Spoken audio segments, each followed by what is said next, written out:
কংগ্রেস পরাজিত হয়েছেন এবং তারপরে বর্তমানে বর্তমানে মমতা বন্দ্যোপাধ্যায় তিনি কিন্তু আর বিধায়কও নন, ফলে তিনি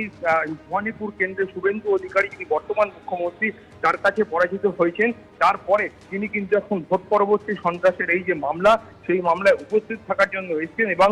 মূলত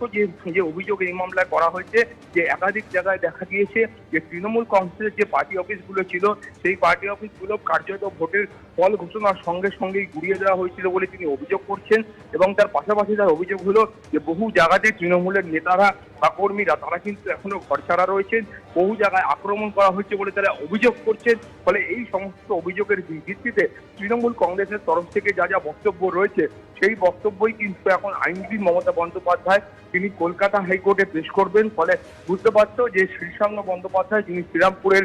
তৃণমূল কংগ্রেসের প্রার্থী ছিলেন তার দায়ের করা মামলাকেই সওয়াল করার জন্য এই মুহূর্তে মমতা বন্দ্যোপাধ্যায় তিনি উপস্থিত হয়েছেন এবং কলকাতা হাইকোর্টের মাননীয় প্রধান বিচারপতির যে এজলাস রয়েছে সেই এজলাসে